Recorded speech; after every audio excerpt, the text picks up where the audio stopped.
আসসালামু আলাইকুম ওয়া রাহমাতুল্লাহি ওয়া বারাকাতুহু।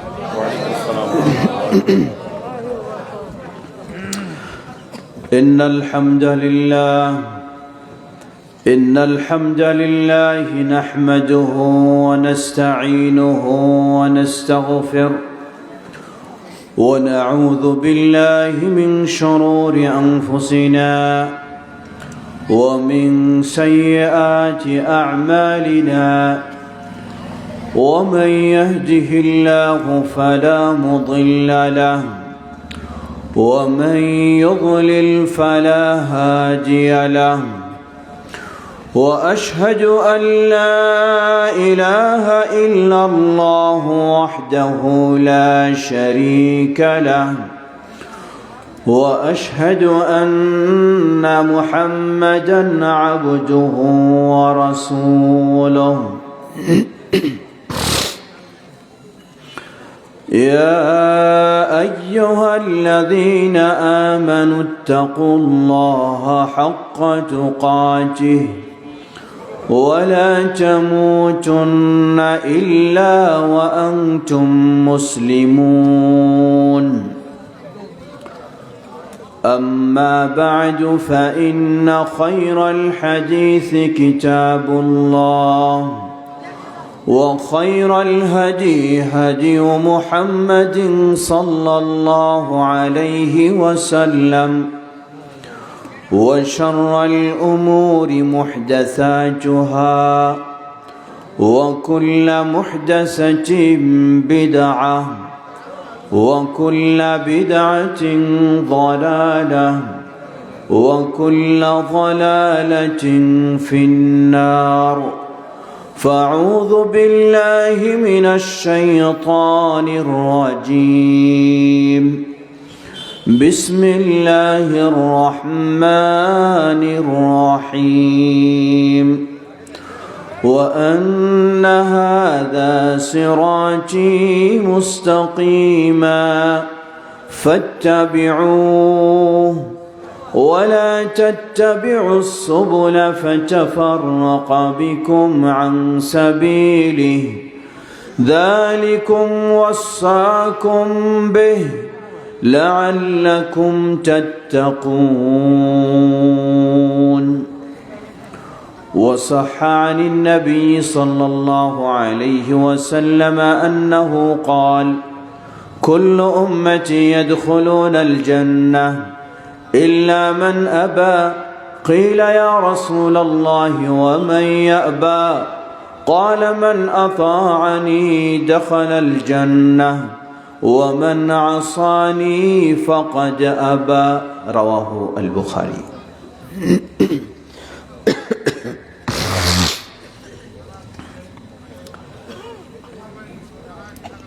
দিনাজপুর জেলা অন্তর্গত বেরামপুর উপজেলার অধীনে আজকের এই খানপুর অবস্থিত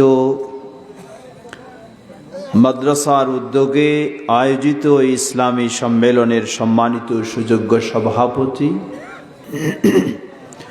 দিনাজপুর জেলা জমিয়ত আহলে হাদিসের সম্মানিত সভাপতি, আমাদের অত্যন্ত প্রিয় মানুষ, বিশিষ্ট আলেমে দ্বীন শেখ আব্দুল জলিল আল মাদানী হাফিজাহুল্লাহ, আজকের সম্মানিত আমন্ত্রিত উলামায়ে কেরাম, যাদের মাঝে আমার আগে অত্যন্ত সুললিত কণ্ঠে কোরআন সুন্নাহর মূল্যবান বক্তব্য পেশ করেছেন দিনাজপুর জেলা জমিয়ত আহলে হাদিসের সম্মানিত জেনারেল সেক্রেটারি শেখ মুখতার হোসেন শেখ হাফিজাহুল্লাহ, আমন্ত্রিত প্রধান অতিথি, প্রধান মেহমান ও অন্যান্য অতিথিবৃন্দ, বিশেষ করে অত্র এলাকার জমিয়ত শুবানে আহলে হাদিসের দায়িত্বশীল বৃন্দ, আমার সামনে সমবেত বয়োজ্যেষ্ঠ বয়কনিষ্ঠ প্রাণপ্রিয় দিনী ভাই ও পর্দার আড়ালের বোনেরা, শুরুতে আবারও প্রশংসা জ্ঞাপন করছি সেই আল্লাহ সুবহানাহু ওয়া তাআলার, যার বিশেষ তৌফিকে আমরা আজকের এই কঠিন শীতের মধ্য দিয়েও এ মাহফিলে বসার আশার সুযোগ লাভ করেছি। যিনি আমাদেরকে এই সুযোগ করে দিয়েছেন তার এই প্রশংসা জ্ঞাপনার্থে বলি আলহামদুলিল্লাহ। অতঃপর অসংখ্য সালাত ও সালাম পেশ করছি প্রিয় রাসূল মুহাম্মদ সাল্লাল্লাহু আলাইহি ওয়াসাল্লাম, তাঁর আসহাবে কেরাম, আহলে বাইত, শেষ দিবস পর্যন্ত তাঁর প্রতিটি একনিষ্ঠ অনুসারীদের উপর। সমবেত দিনী ভাই সকল, আমি আপনাদেরকে দেখছি এই সাইডে কম, এই সাইডে বেশি। কেন এই সাইডে বেশি? ওই মাথা পর্যন্ত চলে গেছেন, মনে হয় ওইদিকে বের হওয়ার রাস্তা, এইদিকে বের হওয়ার রাস্তা, এই জন্য এই সাইডে বেশি নাকি? হ্যাঁ, যাতে সুযোগে বের হয়ে যায়। রাস্তা হলে ওইদিকে তো বাতাসটাও বেশি হওয়ার কথা, আর বাতাস তো এইদিকেই কম হওয়ার কথা। মনে রাখবেন, সব কিছুরই একটা গুরুত্ব আছে।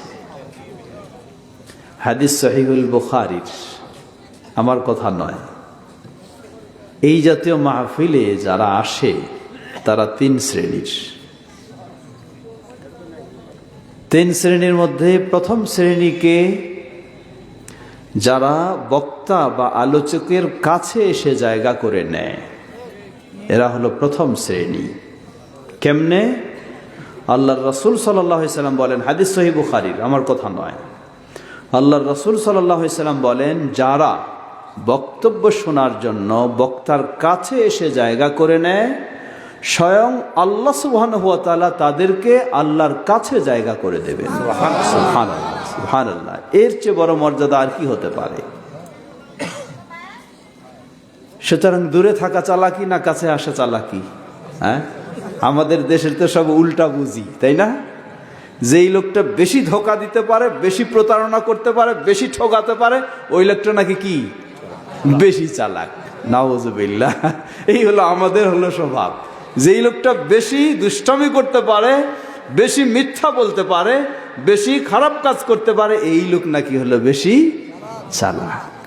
আসলেই বেশি চালাক কেমনে? সে আগে জাহান্নামে যেতে পারে, ঠিক কি না? সে আগে জাহান্নামে যাওয়ার সব কাজ করতে পারে, এই জন্যই সে চালাক। এই চালাকের দরকার আছে না। তো আলহামদুলিল্লাহ, বেশি বুদ্ধিমান তারাই যারা আল্লাহর কাছে জায়গা করে নিয়েছেন। বলুন আলহামদুলিল্লাহ। এখন যাদের দরকার হবে তারা আসবেন, যাদের দরকার নাই তাদের বলার অপেক্ষা রাখে না। দ্বিতীয় শ্রেণী কারা? রাসূলুল্লাহ সাল্লাল্লাহু আলাইহি ওয়াসাল্লাম বলেন, যারা আলোচক থেকে, বক্তা থেকে দূরে থাকে। আসছে ঠিকই, বসছে ঠিকই, কিন্তু দূরে, ভিতরে আসার চেষ্টা করেনি। আল্লাহ রাসূল সাল্লাল্লাহু আলাইহি ওয়াসাল্লাম বললেন, আল্লাহ রাব্বুল আলামিনও তাদেরকে আল্লাহর থেকে দূরে রাখবেন। হাদিস সহিহ বুখারীর। এখনো কি দূরে থাকবেন? ওই ভাইরা দূরে যারা আছেন, না একটু কাছে আসবেন? হ্যাঁ, একটু শুনে ভয় লাগে না যে আল্লাহ দূরে রাখবেন আপনাদেরকে? আসেন একটু কাছে, এদিকে আসেন। আসেন, কাছাকাছি আসলে তো কি গরম বেশি লাগবে না ঠান্ডা বেশি লাগবে? তাহলে কাছাকাছি আসেন। এখানে তো সবাই পুরুষ, অসুবিধা নাই যে নারীর কাছে চলে আসছেন, সবাই পুরুষ আলহামদুলিল্লাহ। তৃতীয় শ্রেণী কারা? তৃতীয় শ্রেণী হলো যারা এই ধরনের আলোচনা মাহফিল দেখে দূর থেকে উকি মেরে মুখটা ঘোরায় চলে যায়, আসে না, একেবারেই আসে না। আল্লাহর রাসূল সাল্লাল্লাহু আলাইহি ওয়াসাল্লাম বললেন যে আল্লাহ রাব্বুল আলামিন এই শ্রেণীর মানুষ থেকে আল্লাহ তারও মুখ ঘুরিয়ে নেবেন। নাউযুবিল্লাহ। আমরা যেন সর্বদাই প্রথম শ্রেণীর মধ্যে হতে পারি, আল্লাহ আমাদের তৌফিক দান করুন, আমিন। প্রিয় ভাইরা আমার, ফিরে আসি। রাত যেহেতু গভীর হচ্ছে, কষ্ট হচ্ছে, কষ্ট হবে, এটাই স্বাভাবিক।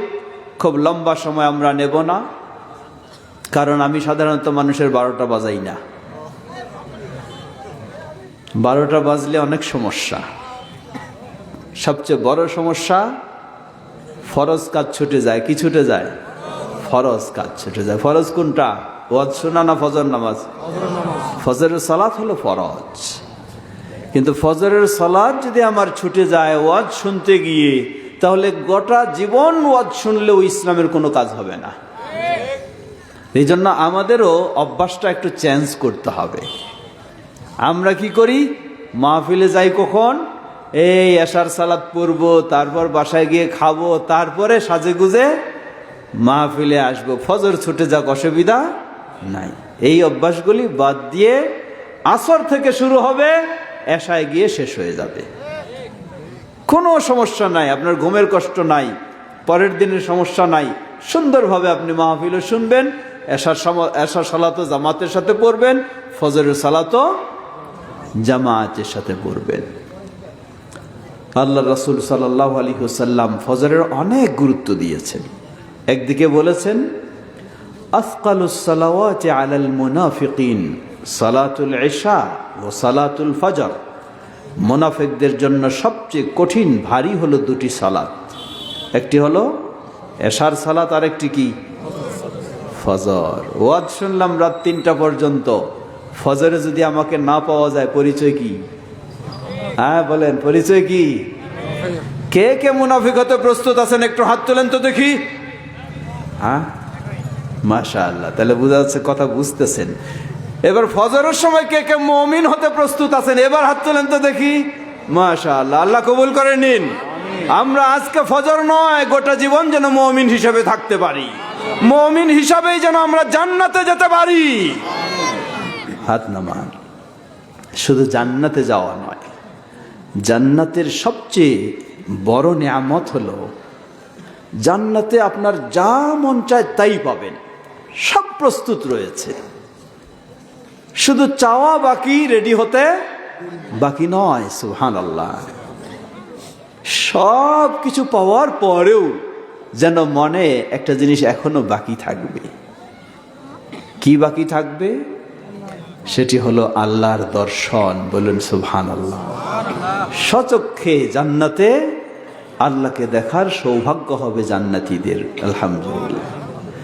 আল্লাহ রাসূল সাল্লাল্লাহু আলাইহি ওয়াসাল্লাম বললেন, হাদিস সহিহ, যে ব্যক্তি ওই জান্নাতে আল্লাহকে স্বচক্ষে দেখতে চায়, তারা যেন সূর্য উদয়ের আগে এবং সূর্য অস্ত যাওয়ার আগে এই দুই সালাতের বেশি গুরুত্ব দেয়। সুবহানাল্লাহ। সূর্য উদয়ের আগে কোনটা? ফজর। জান্নাতে যদি স্বচক্ষে আল্লাহকে দেখতে চায়, তাহলে সূর্য উদয়ের আগে ফজর এর গুরুত্ব কখনো কমানো যাবে না। সূর্য অস্ত যাওয়ার আগে কোনটা? আসর। বিকাল হয়েছে, বাজারে চলে গেছেন, আসরের আজান হয়ে গেছে, খোঁজ খবর নাই, বাজার করতে ঘুরতে ফিরতে মাগরিব হয়ে গেল। আল্লাহর সুযোগ নয়।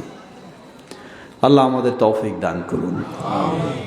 প্রিয় ভাইয়েরা আমার, বিশেষ করে ফজরের এত মর্যাদা যদি জামাতের সাথে আদায় করা যায়।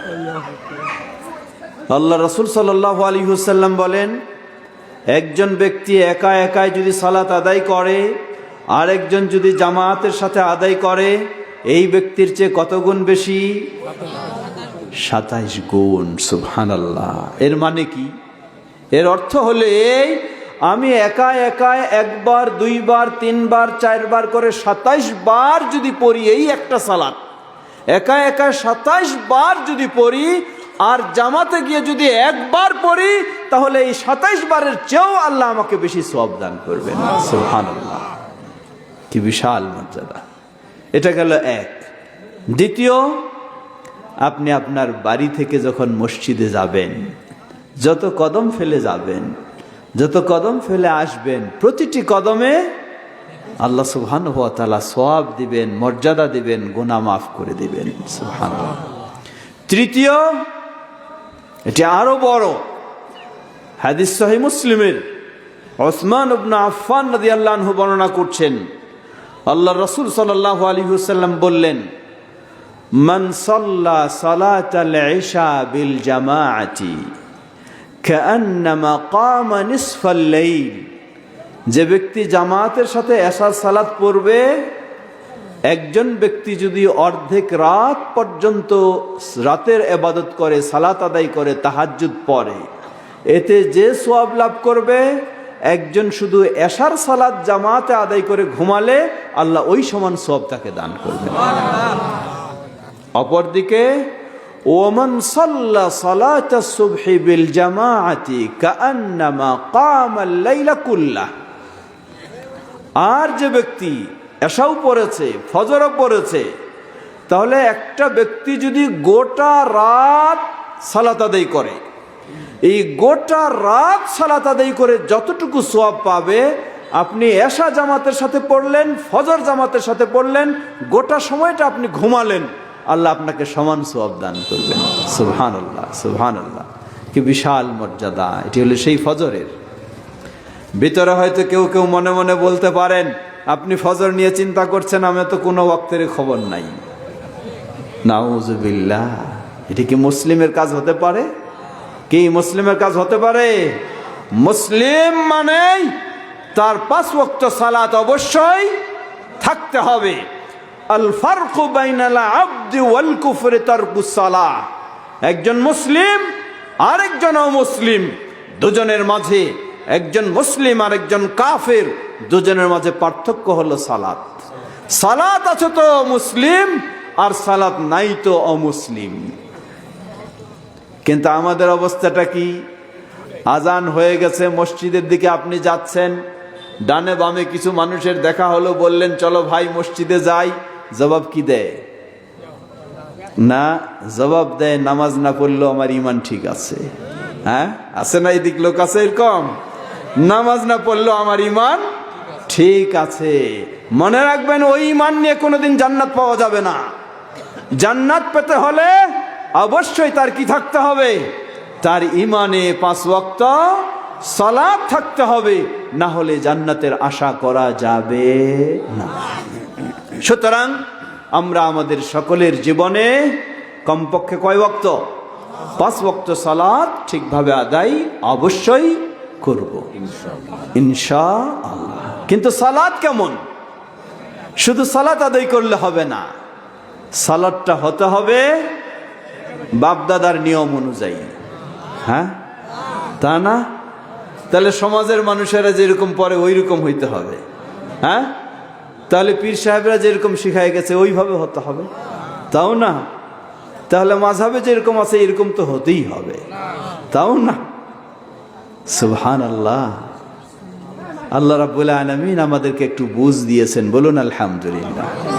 আল্লাহ যদি এই বুঝটা না দিতেন, তাহলে আমরা বলতাম আমাদের বাপদাদা যেভাবে সালাত আদায় করেছে সেভাবে আমরা করব, অথবা বলতাম আমাদের সমাজের মানুষেরা যেভাবে সালাত আদায় করেছে সেভাবে করব, অথবা বলতাম আমার মাযহাবে যেভাবে আছে সেভাবে আদায় করব, অথবা বলতাম আমার পীর মুর্শিদ যেভাবে বলেছে সেভাবে করব, অথবা বলতাম আমার ইমাম গাউস কুতুবরা যেভাবে বলেছে সেভাবে করব, অথবা বলতাম আমার তরিকায় যেভাবে আছে সেভাবে করব।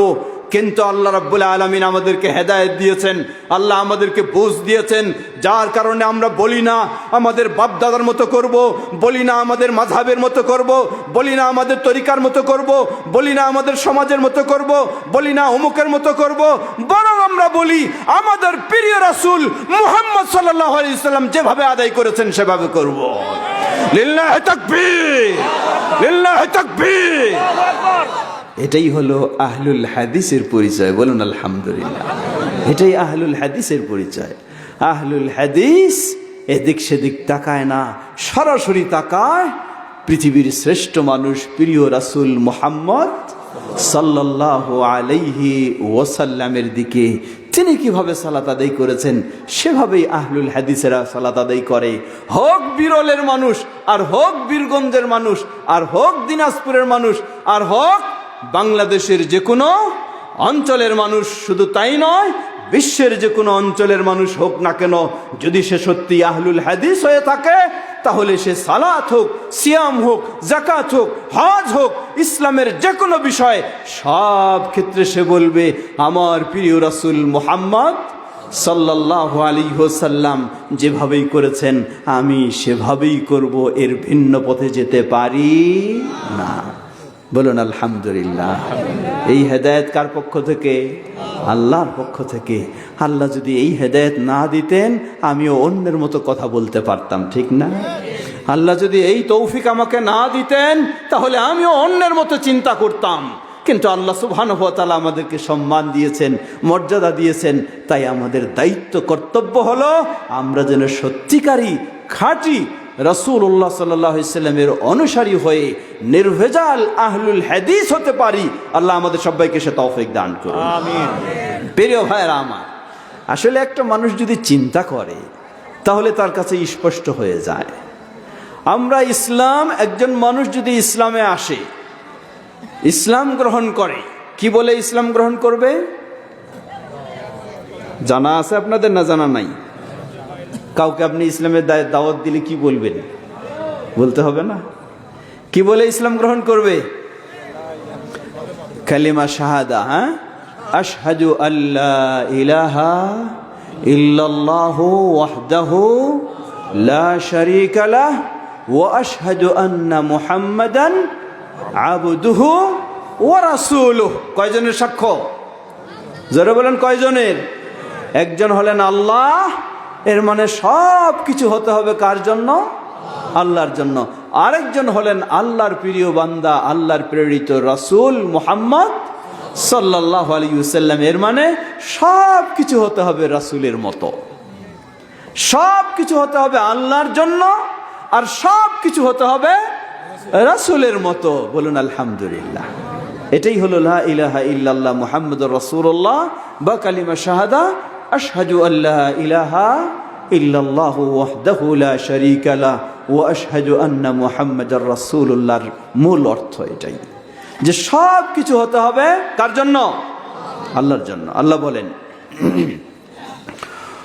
কুল ইন্না সালাতি ওয়া নুসুকি ওয়া মাহইয়ায়া ওয়া মামাতি লিল্লাহি রাব্বিল আলামিন লা শারীকা লাহু ওয়া বিযালিকা উমিরতু ওয়া আনা আউয়ালুল মুসলিমিন।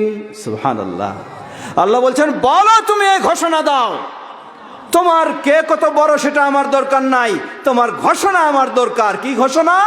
ইন্না সালাতি, আমার সালাত, ওয়া নুসুকি, আমার কুরবানি, আমার জীবনের যাবতীয় ইবাদত, ওয়া মাহইয়ায়া, এমনকি আমার জীবনটা, ওয়া মামাতি, আমার মৃত্যু, সব কিছু কার জন্য? লিল্লাহি রাব্বিল আলামিন। লিল্লাহি তাকবীর। সেই আল্লাহ যিনি গোটা বিশ্বের স্রষ্টা, গোটা বিশ্বের একমাত্র মালিক, গোটা বিশ্বের একমাত্র সবকিছুর নিয়ন্ত্রক। কে তিনি?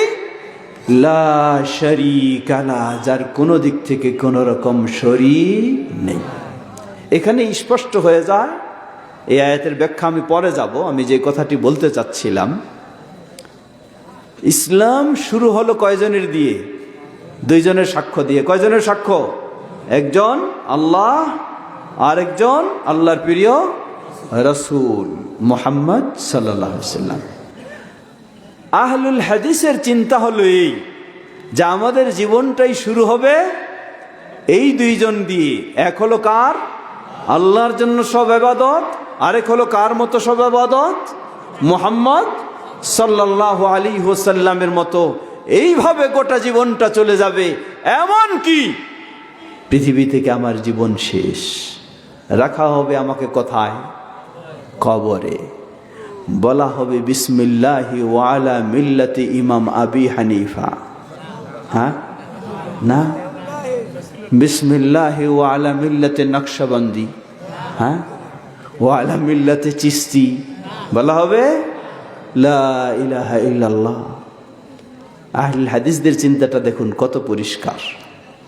ইসলাম শুরু হবে দুইজন দিয়ে, শেষ হবে আবার আমাকে কবরে রাখা হবে বিসমিল্লাহ ওয়া আলা মিল্লাতি রাসূলিল্লাহ। সুবহানাল্লাহ, সুবহানাল্লাহ। শেষ হবে ওখানেই। কত আপনি বাহাদুরি দেখাবেন, কত আপনি এই দিক সেদিক দৌড়াবেন, কোনো দৌড়ে কাজ হবে না। ফিরে আসতে হবে আবার ওই দুই জায়গায়। দুইজন দিয়ে ইসলাম শুরু হয়েছে, আল্লাহ এবং তার রাসূল। আবার শেষ হবে, জীবন বিদায় হবে, রাখা হবে আপনাকে কবরে বিসমিল্লাহ, আল্লাহর নামে, ও আলা মিল্লাতি রাসূলিল্লাহ, মুহাম্মদ সাল্লাল্লাহু আলাইহি ওয়াসাল্লামের মিল্লা অনুযায়ী মিল্লাতের উপরই আপনাকে আমাকে রাখা হবে। যদি এটাই হয় তাহলে এই জন্যই আহলুল হাদিসেরা বলে গোটা জীবন অন্য কোনো মাযহাবের দিকে যাওয়ার সুযোগ নেই, অন্য কোনো তরিকার দিকে যাওয়ার সুযোগ নেই, অন্য কোনো গাউস কুতুবের দিকে যাওয়ার সুযোগ নেই, অন্য কোনো মিল্লাতের দিকে যাওয়ার সুযোগ নেই, অন্য কোনো মাযহাবের দিকে যাওয়ার সুযোগ নেই, অন্য কোনো পথের দিকে যাওয়ার সুযোগ নেই, অন্য কোনো ইমাম মুর্শিদের দিকে যাওয়ার সুযোগ নেই। যেতেও হবে একটি, তিনিই হলেন শ্রেষ্ঠ ইমাম মুহাম্মদ সাল্লাল্লাহু আলাইহি ওয়াসাল্লাম। এটা হলো দুনিয়ার যুগে, আখিরাতের যুগে একই অবস্থা। আল্লাহ রাসূল সাল্লাল্লাহু আলাইহি ওয়াসাল্লাম বললেন, কিয়ামতের কঠিন বিভীষিকাময় দিনে সব উম্মতের মানুষেরা ঐক্যবদ্ধ হয়ে থাকবে, জমা হয়ে থাকবে, শুধু একটু সুপারিশের দরকার। এই সুপারিশটা পেলেই তারা জান্নাতে যেতে পারে। তাদের সুপারিশ কে করবে? যারা আজকে ঘোষণা দিতেছে, আমার মুরিদ হলে আমি কি স্টিমারে চড়াইয়া কোথায় নিয়ে যাব? জাহান্নামে, নাকি ঠিক না? যারা ঘোষণা দেয় আমার মুরিদ হলে স্টিমারে উঠায় আমি নিয়ে চলে যাব পার করে, এর মানে কি পুলসেরাত পার করে নিয়ে যাবে কই? সব তো নিজের বাবার সম্পদ নাকি, যে মন মতো যা চায় তাই বলে দিবে? কোনো সন্দেহ নাই, যারা আজকে এই ঘোষণা দেয় তাদের মুরিদ হলে, তাদের সবকিছু মেনে চললে, তাদের তরিকা অনুযায়ী চললে, তারা সুপারিশ করে স্টিমারে উঠায় জান্নাতে নিয়ে যাবে, কোনো সন্দেহ নেই তারা নিয়ে যেতে পারে একটি জায়গায়, সেটির নাম কি? জাহান্নাম, কখনো জান্নাতে না। আল্লাহ কি বলেছেন? من ذا الذي يشفع عنده إلا بإذنه। পড়ি না আমরা প্রতিদিন, কিসে? আয়াতুল কুরসি। কার ক্ষমতা আছে আল্লাহর অনুমতি ছাড়া আল্লাহর কাছে সুপারিশ করতে পারে? সুবহানাল্লাহ। কার ক্ষমতা আছে? আজকে যারা এত ক্ষমতার বাহাদুরি দেখা যায়, সেই ক্ষমতা থাকবে, অনুমতি পাবে? নিজের অবস্থাই তো অন্যরকম, অন্যের তো দূরের কথা। সেই কঠিন বিভীষিকাময় কিয়ামতের দিনে মানুষেরা ঐক্যবদ্ধ হয়ে থাকবে, কিয়ামতের মাঠে আবদ্ধ হয়ে থাকবে। শুধু একটু সুপারিশের দরকার। ভালো মানুষেরা একটু সুপারিশ পেলেই তারা জান্নাতে যেতে পারে। সুপারিশের জন্য তারা পরামর্শ করে ছুটবে আদম আলাইহিস সালামের কাছে, যিনি আমাদের প্রথম পিতা, যিনি প্রথম নবী, যাকে আল্লাহ রাব্বুল আলামিন নিজ হাতে তৈরি করে পৃথিবীতে নিয়ে এসেছেন। ওই আদম আলাইহিস সালাম, তিনি অপারগতা প্রকাশ করবেন, তারা চলে যাবেন পৃথিবীর বুকে। সর্বপ্রথম যিনি রাসূল নূহ আলাইহিস সালাতু ওয়াস সালাম, নূহ আলাইহিস সালাম তিনি অপারগতা প্রকাশ করবেন, চলে যাবেন ইব্রাহিম আলাইহিস সালামের কাছে, তিনি অপারগতা প্রকাশ করবেন, চলে যাবেন মুসা আলাইহিস সালামের কাছে, তিনি অপারগতা প্রকাশ করবেন, চলে যাবেন ঈসা আলাইহিস সালামের কাছে, কিন্তু ঈসা আলাইহিস সালামও অপারগতা প্রকাশ করবেন। তবে তিনি একটি পরামর্শ দিবেন, তোমরা আমার পক্ষে সম্ভব নয়, তোমরা চলে যাও ওই নবীর কাছে, ওই রাসূলের কাছে, যাকে আল্লাহ এমন মর্যাদা দিয়েছেন যে তার জীবনে অগ্রিম ভবিষ্যতের ভুল ত্রুটিগুলিকে ক্ষমা করে দিয়েছেন। সুবহানাল্লাহ। তার কাছে যাও, তিনি হলেন সর্বশেষ নবী মুহাম্মদ সাল্লাল্লাহু আলাইহি ওয়াসাল্লাম। মুহাম্মদ সাল্লাল্লাহু আলাইহি ওয়াসাল্লামের কাছে গেলেই তিনি কি সহজে সুপারিশ করতে পারবেন? না, তিনিও পারবেন না। তিনি বলছেন ফাআখিরু লিল্লাহি সাজিদা, আমি সাথে সাথে আল্লাহর কাছে সেজদায় পড়ে যাব, সেজদায় পড়ে আল্লাহর কাছে দোয়া করব, আল্লাহর কাছে কাঁদবো, আল্লাহর কাছে যথাযথ প্রশংসা গুণগান বর্ণনা করব। আল্লাহ তখন বলবেন, ইয়া মুহাম্মদ ইরফা রাসাক, হে মুহাম্মদ তোমার মাথা উঠাও, সাল তুতা, তুমি চাও তোমাকে দেওয়া হবে, ওয়া শাফফি তুশাফফা, তুমি সুপারিশ করো তোমার সুপারিশ কবুল করা হবে। সুবহানাল্লাহ। দুনিয়াতেও যেই অবস্থা, আখিরাতেও সেই অবস্থা। ঘুরে ফিরে কার কাছে? যেখানে আদম আলাইহিস সালাম ফেল, যেখানে ইব্রাহিম আলাইহিস সালাম ফেল, নূহ আলাইহিস সালাম ফেল, মুসা আলাইহিস সালাম ফেল, ঈসা আলাইহিস সালাম ফেল, আর অমুক আর তমুক ব্যক্তি গিয়ে সুপারিশ করবে নাকি? প্রিয় ভাইরা আমার, এই জন্য আহলুল হাদিসদের বক্তব্য হলো আমাদের জীবনের সব ইবাদত হবে একমাত্র কার নিয়ম অনুযায়ী? মুহাম্মদ সাল্লাল্লাহু আলাইহি ওয়াসাল্লামের। দুটো জিনিস খেয়াল রাখবেন, সব ইবাদত হবে একমাত্র কার জন্য? আল্লাহর জন্য। আর সব ইবাদত হবে কার মতো? মুহাম্মদ সাল্লাল্লাহু আলাইহি ওয়াসাল্লামের মতো। এমন কি ইসলামী রাষ্ট্র গঠন করতে হলে সেটাও হতে হবে কার নিয়ম অনুযায়ী? মুহাম্মদ সাল্লাল্লাহু আলাইহি ওয়াসাল্লামের মতো। সেটাও যদি আপনি কেবলা বানিয়ে ফেলেন অন্যদিকে, আমাদের কিছু মানুষ আছে এত আবেগী, তারা কেবলা বানায় ফেলে পৃথিবীতে নাকি একটা ইসলামী রাষ্ট্র আছে। নাম শুনেছেন? নামটা কি? ইসলামী রাষ্ট্রে সেটার নাম হলো ইরান। কি? ইরান ইসলামী দেশ। ভালো করে বুঝবেন, খেয়াল করবেন। ইসলামী দেশ ইরান, এই কিছু মানুষের কেবলা হলো ওই দিকে, তাদের মডেল হলো ওইটা। অথচ এ কেমন ইসলামী রাষ্ট্র যেই ইসলামে রাষ্ট্রীয়ভাবে এই কোরআন অচল। সুবহানাল্লাহ না নাউজুবিল্লাহ? জোরে বলুন। ইসলামী রাষ্ট্র কিন্তু রাষ্ট্রীয়ভাবে এই কোরআন অচল। আল্লাহু আকবার। তাহলে কি ইসলামী? বলে কেন অচল? যুক্তি আছে তাদের। এই যুক্তির জবাব কি দিবেন আপনারা বুঝবেন। বলে যে এই কোরআন খুলে দেখেন, কোরআন খুললে পাওয়া যায় সূরা মুহাম্মদ। আছে না? আছে কি না? হাফেজ সাহেবরা জানেন তো সূরা মুহাম্মদ আছে। তো যদি এই কোরআনে সূরা মুহাম্মদ থাকে তাহলে সূরা আলীটা গেল কোথায়? আবার কয় যে এই কোরআন খুলে দেখেন, এখানে আছে সূরা মারিয়াম, একজন মেয়ে মানুষের নাম। মেয়ে মানুষের নাম না?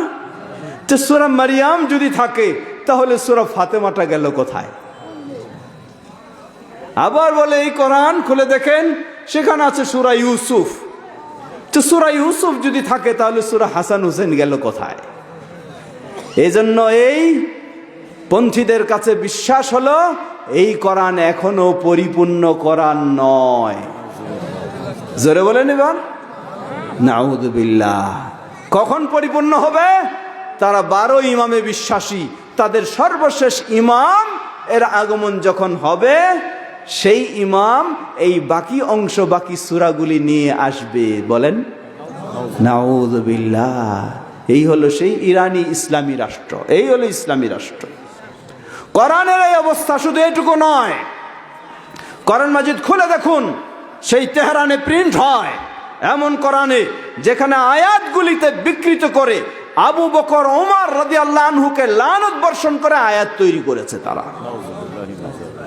আয়াত তৈরি করেছে, সেগুলো প্রিন্ট হয়। ইসলামী রাষ্ট্র কোরআন তো গেলই, যেখানে আল্লাহর রাসূলের কোনো হাদিস মানার সুযোগ নেই। গোটা ইরানের রাজধানী তেহরানে একটা আহলুস সুন্নাহর সুন্নাহপন্থীদের মসজিদ খুঁজে পাওয়া যাবে না, একটা পাওয়া যাবে না। আর মডেল হিসাবে আপনি ব্যবহার করে ইসলামী রাষ্ট্র গড়তে চান, এই ইসলামী রাষ্ট্র দিয়ে কোনোদিন জান্নাত পাওয়া যাবে না। তবে অবশ্যই একজন ইসলাম পরিপূর্ণ জীবন ব্যবস্থা। ইসলাম কি? পরিপূর্ণ জীবন ব্যবস্থা। ব্যক্তিগতও রয়েছে, সামাজিক রয়েছে, রাষ্ট্রীয়ভাবে ইসলাম অবশ্যই রয়েছে। কিন্তু সেই ইসলাম আমাদেরকে মেনে নিতে হবে মাত্র কয়জনের? আবার ফিরে আসি, কয়জনের? 2 জনের। যেই 2 জনের সাক্ষ্য দিয়ে ইসলামে এসেছি, ওই 2 জনের বৈশিষ্ট্য থাকতে হবে। গোটা যা কিছু করব সব করব একমাত্র কার জন্য? আর সব কিছু মডেল বানাবো কাকে? মুহাম্মদ সাল্লাল্লাহু আলাইহি ওয়াসাল্লামকে। যদি এটা হয় তাহলে আলহামদুলিল্লাহ, যদি না হয় মন মতো চলবেন, তাহলে জেনে নিন ওই ইসলাম গোজামিলের ইসলাম, ওই ইসলাম দিয়ে কখনো জান্নাত পাওয়া সম্ভব হবে না। আল্লাহ আমাদের সঠিক বুঝার তৌফিক দান করুন। প্রিয় ভাইরা আমার, প্রসঙ্গক্রমে গেছি, এজন্য আহলুল হাদিসরা সব সময় চেষ্টা করে কাকে অনুসরণ করতে? মুহাম্মদ সাল্লাল্লাহু আলাইহি ওয়াসাল্লাম। করতেই হবে, গায়ের জোরে কোনো ইবাদত করার সুযোগ নেই। আপনি বলবেন এই দেশের এত সব মানুষ করছে, তাহলে আমাদের এইটা কি সব ভুল?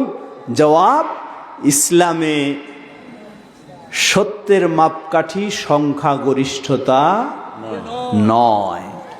সত্যের মাপকাঠি হলো কিতাব এবং সুন্নাহ, কোরআন এবং সহিহ হাদিস।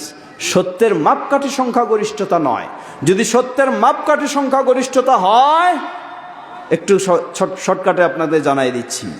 আল্লাহ রাসূল সাল্লাল্লাহু আলাইহি ওয়াসাল্লাম বললেন, আমার উম্মতের মানুষেরা কত দলে বিভক্ত হবে? কত কত 73, 72টাই যাবে জান্নাতে, একটা যাবে অমুক জায়গায় নাকি? এটা বলছেন? কি বলেছেন? 72টাই যাবে বাম দিকে, ডান দিকে যাবে জান্নাতে যাবে কয়টা? একটা। সংখ্যাগরিষ্ঠ কোন দিকে? এবার বলেন সংখ্যাগরিষ্ঠ মানে কি? সংখ্যা বেশি কোন দিকে? সংখ্যা বেশি কোন দিকে বুঝতে হবে, এটি ইসলাম। আরো সাধারণ উদাহরণ দিই আপনাকে। যদি গোটা বিশ্বের খোঁজ খবর নেন, গোটা বিশ্বে মানুষের মাঝে মুসলিমদের সংখ্যা বেশি না অমুসলিমদের সংখ্যা বেশি? তাহলে সংখ্যাগরিষ্ঠ কি? সংখ্যাগরিষ্ঠটা সঠিক? কখনো না। আরো গভীরে যাই, বাংলাদেশে ধরে নেন 90% মুসলিম, ঠিক আছে তো? এই 90%-এর মধ্যে নামাজি বেশি না বেনামাজি বেশি? তাহলে হক কোনটা? এইবার বলেন, আরো গভীরে যান, বোঝার চেষ্টা করেন। যদি 90%-এর মধ্যে বেনামাজি বেশি হয় তাহলে হক কোনটা? বেনামাজিটাই না? সংখ্যাগরিষ্ঠতা সত্যের মাপকাঠি। এটি হলো পাশ্চাত্যের চিন্তা, ইসলাম ধ্বংস করার চিন্তা। পাশ্চাত্যের এই গণতন্ত্রের বৈশিষ্ট্যই হলো এটা, যেটা বেশি সেটাই রাইট, যেটা বেশি সেটাই রাইট। সমাজে আমাদের একটা কথা আছে প্রচলিত, এই কথাটা বাতিল কথা। কি কথা? হ্যাঁ, এই যে সুন্দর সুন্দর কথা, 10 যেখানে আল্লাহ সেখানে। এই কথা কখনো সঠিক নয়, বাতিল কথা। 10 জন বেনামাজি আর একজন কি? তাহলে 10 যেখানে সেখানে আল্লাহ নাকি? হইতে পারে না, এটি বাতিল কথা। কিতাব এবং সুন্নাহ যেখানে আল্লাহ আছেন সেখানে এটা বলবেন আপনি। কোরআন এবং হাদিস যেদিকে আল্লাহ সেদিকে একটা মানুষও যদি হয়, একটা মানুষও যদি হয়, সেটাই হক, সেটাই সঠিক। প্রিয় ভাইরা আমার, বলছিলাম আমরা সালাত কয় ওয়াক্ত? পর্দার আড়ালের মা বোনরাও কি আছেন? তাহলে মা বোনদের একটা হাদিস স্মরণ করে দিয়ে তারপর আমি কিছু মাদ্রাসার বিষয়ে কথা বলবো। তবে কালেকশন করব না, ভয় পাইয়েন না, কালেকশন হয়ে গেছে। ইসলাম নারীদের জন্য, আচ্ছা, ইসলাম নারীদের জন্য বিষয়টিকে কঠিন করেছে না সহজ? সহজ, বলুন আলহামদুলিল্লাহ। নারীদের জন্য বিষয় ইসলাম সহজ করে দিয়েছে। আবার আমাদের অনেক আলেম ওলামা নারীদের বিষয়ে খালি জাহান্নামের খবর দিয়ে কি করে? জটিল করে দেয়। বলে কি? আল্লাহ রসুল সাল্লাল্লাহু আলাইহি ওয়াসাল্লাম বলেন, সহিহুল বুখারীর হাদিস, হাদিস সহিহ বুখারীর হাদিস, তিনি বলছেন আমাকে জাহান্নাম দেখানো হলো, জাহান্নামে দেখলাম অধিকাংশ পুরুষেরা। নাকি? কারা? অধিকাংশ কারা? পুরুষেরা। পুরুষেরা খুব খুশি যে নারীরাই বেশি কি জাহান্নামে। আচ্ছা ঠিক আছে, বুঝলাম। এখন জান্নাতের খোঁজটা নেই, জান্নাতে কারা বেশি? জান্নাতে কারা বেশি? তাহলে তো বোঝা যায় পুরুষরাই বেশি, তাই না? মনে রাখবেন, হাদিস সহিহ, আল্লাহ রাসূল সাল্লাল্লাহু আলাইহি ওয়াসাল্লাম বলছেন, লিকুল্লি রাজুলিম মিন আহলিল জান্নাতি যাওজাতান, প্রতিটি জান্নাতি পুরুষের 2 জন করে স্ত্রী থাকবে। বলুন সুবহানাল্লাহ। প্রতিটি জান্নাতি পুরুষের 2 জন স্ত্রী থাকবে, হাদিস সহিহ। এর মানে কি? এর মানে 1 লক্ষ মানুষ যদি, 1 লক্ষ পুরুষ যদি জান্নাতি হয় তাহলে কতজন নারী জান্নাতি? 2 লক্ষ। খালি বেশি নয়, জাহান্নামের কথা আসছে, বেশি সংখ্যক হলো নারী, কিন্তু জান্নাতে কি? পুরুষের দ্বিগুণ, পুরুষের ডবল হবে জান্নাতে নারী। বলুন সুবহানাল্লাহ। সুতরাং নারীদেরকে শুধু ওই জাহান্নামের হাদিস দিয়ে দিয়ে ভয় দেখানো, ছোট করা ঠিক নয়। যেটি ভয় দেখাবেন, দেখানোর আছে সেটিও দেখাতে হবে, আবার যা সুসংবাদের বিষয় আছে সেটিও সুসংবাদ দিতে হবে। ইসলাম বলে একজন মুসলিম নারী, তার জন্য ইসলাম বিষয়টিকে সহজ করে দিয়েছে। রাসূল সাল্লাল্লাহু আলাইহি ওয়াসাল্লাম বললেন, আইয়ু ইমরাআতিন সাল্লাত খামসাহা, কোন মুসলিম নারী যদি দিনরাত 24 ঘন্টায় 5 ওয়াক্ত সালাত আদায় করে, কয় ওয়াক্ত? এনে একটি ভয়ঙ্কর কথা আপনাদের স্মরণ করে দিই, মনে রাখবেন। ইদানিং কিছু মানুষ বের হয়েছে, এই মানুষদের চিন্তা হলো আপনাকে কিভাবে ইসলাম থেকে বের করানো যায় সেটি চিন্তা। কেমনে ইসলাম থেকে বের করবে?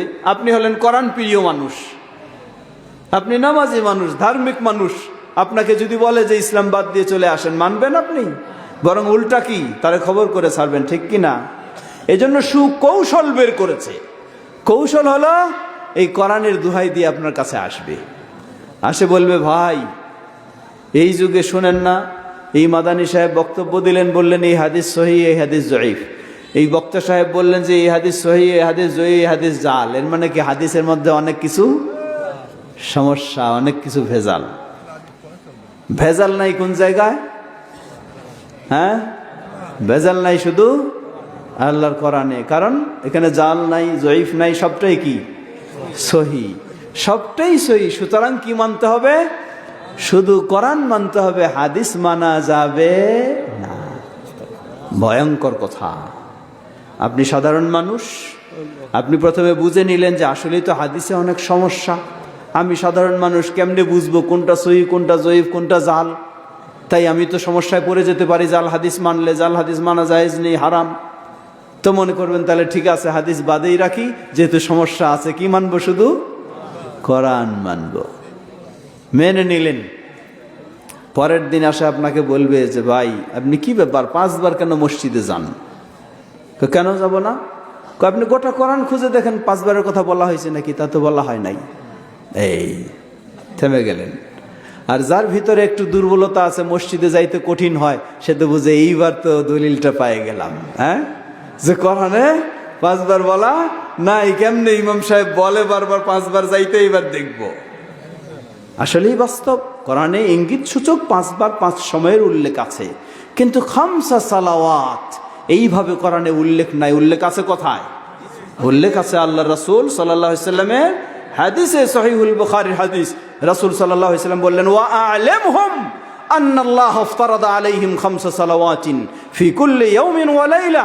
তাদেরকে জানিয়ে দাও যে আল্লাহ সুবহানাহু ওয়া তাআলা তাদের জন্য দিন রাত 24 ঘন্টা কয় ওয়াক্ত।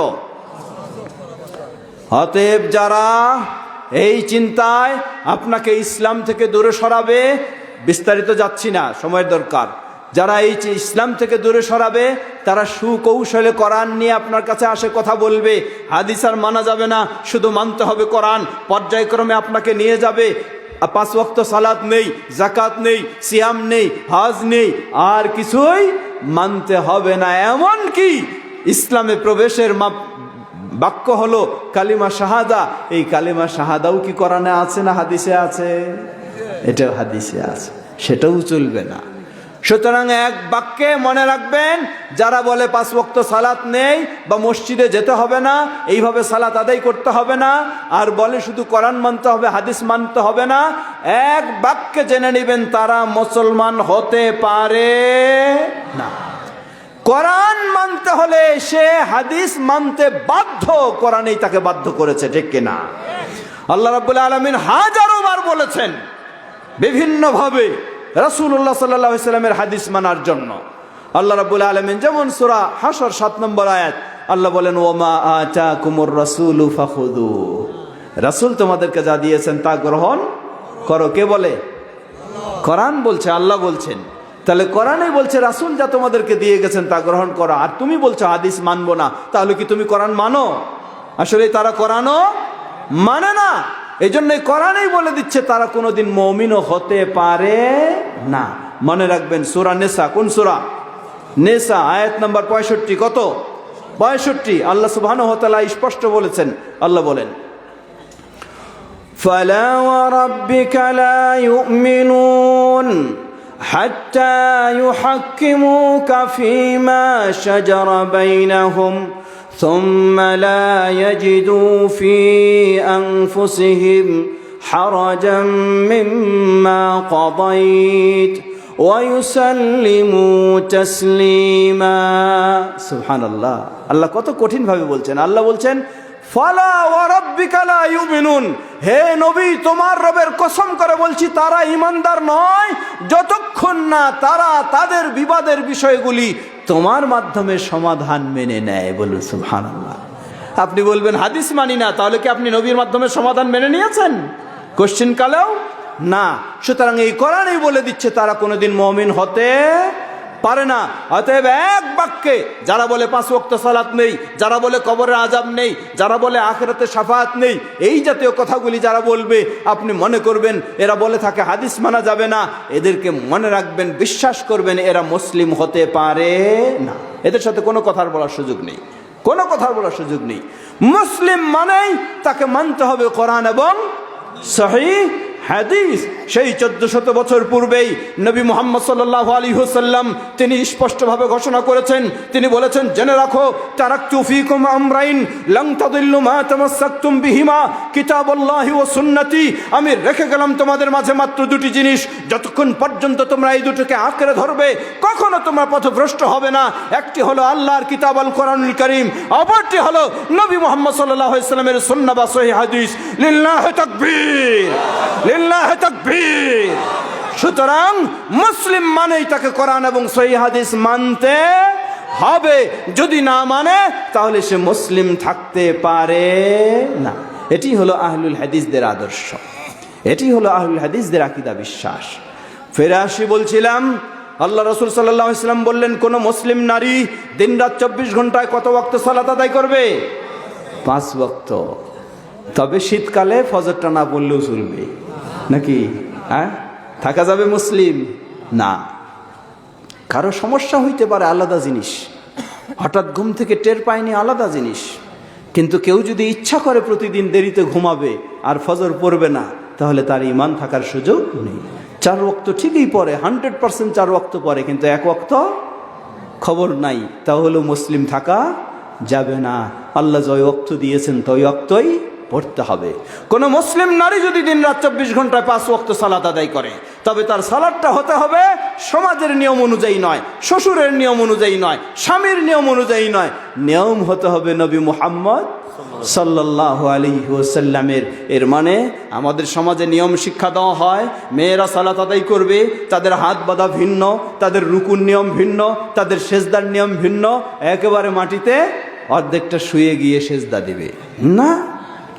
আল্লাহ রাসূল সাল্লাল্লাহু আলাইহি ওয়াসাল্লাম থেকে সহিভাবে এগুলি প্রমাণিত হয়নি। মৌলিক কিছু পার্থক্য রয়েছে, কিন্তু উঠা বসা, রুকু সেজদা, হাত বাঁধা হাত তোলা, সবগুলি নারী পুরুষের নিয়ম একই, কোনো পার্থক্য নেই। এটি আমরা অবশ্যই আমাদের মা বোনদেরকে ভালোভাবে জানাবো। আল্লাহ রাসূল সাল্লাল্লাহু আলাইহি ওয়াসাল্লাম বললেন, কোন মুসলিম নারী যদি দিনরাত 24 ঘন্টা 5 ওয়াক্ত সালাত আদায় করে, দ্বিতীয় হলো ওয়াসামাত শাহরাহা, রমাদান আসছে সামনেই, রমাদানের সিয়াম পালন করবে। তৃতীয় হলো ওয়াহাফিজাত ফারজাহা, এবং বেপরদায় চলে। হ্যাঁ নাকি? এইখানে হলো খবর। বলে কি জানেন? বলে ওয়াজ করবেন, করেন, 2টা বিষয় বাদ দিয়ে। কি 2টা? একটা হলো পর্দা, আরেকটা হলো কি? আরেকটা হলো জর্দা। এই পর্দা বেপর্দার বিরুদ্ধে কিছু বলা যাবে না, জর্দার বিরুদ্ধেও কিছু বলা যাবে না। তাই ঠিক আছে, বলা যাবে না? বেপর্দাও ইসলামে হালাল না হারাম? হারাম। জর্দাও ইসলামে হালাল না হারাম? হারাম। জর্দা হারাম, শুধু গুল খাওয়া যাবে। হ্যাঁ, গুল হারাম, শুধু তামাক খাওয়া যাবে। কি বলে তামাকের আর কি জানি নাম আছে না? তবে ভদ্র মানুষের মতো বিড়ি সিগারেট তো টানাই যাবে নাকি? আপনারা দিনাজপুরের মানুষ, এই দিনাজপুরের প্রসিদ্ধ বাগ্মী আবু তাহের বর্ধমানী রাহিমাহুল্লাহ, তিনি সুন্দরভাবে বলতেন। কি বলতেন? বিরক্ত হচ্ছেন নাকি আপনারা? শেষ করবো তাড়াতাড়ি, ঠান্ডা লাগছে তো মনে হয়। তিনি বলতেন, আচ্ছা বলেন তো, এই যে গাছটা দেখা যায়, এই গাছটা কি গরুয়ে খায়? কিসের গাছ বুঝছেন তো? এই গাছটা কি গরুয়ে খায়? কয় না। এটা কি ছাগলে খায়? কয় না। তো এটা কি কুকুর ছিঁড়ে গেলে খায়? কয় না। কয় এটা কি হাঁস মুরগিয়ে খায়? কয় না। এটা কি পোকামাকড়ে খায়? না। এটা কি ইঁদুরে খায়? কয় না। আল্লাহু আকবার। যেটা কুকুর শৃগাল পর্যন্ত খায় না, এই সুন্দর মানুষটা কিভাবে এটা খেতে পারে? আসলে কি এই মানুষটা কুকুর শৃগালের চেয়েও খারাপ হয়ে গেছে? জবাব হ্যাঁ। যার বিবেকটা কাজ করে না, চোখটাও দেখে না, কানটাও শুনে না। আল্লাহ বললেন, উলাইকা কাল আনআম, এরা হলো চতুষ্পদ জানোয়ারের মতো। বাল হুম আদাল, শুধু চতুষ্পদ জানোয়ারের মতো নয়, তার চেয়েও আরো নিকৃষ্ট, তার চেয়ে আরো নিকৃষ্ট। যেটা গরু ছাগলও খায় না, এই সুন্দর মানুষটা সেটা কিভাবে খেতে পারে? গোটা বিশ্বের চিকিৎসকগণ এক বাক্যে যে তামাক, জর্দা, বিড়ি, সিগারেটের মাঝে মানুষের স্বাস্থ্যের কোনো উপকারী বলতে কিছুই নেই, বরং সবটাই কি ক্ষতিকারক। তাহলে কিভাবে এটা মানুষ খেতে পারে? প্রিয় ভাইরা আমার, সেদিকে লম্বা করছি না।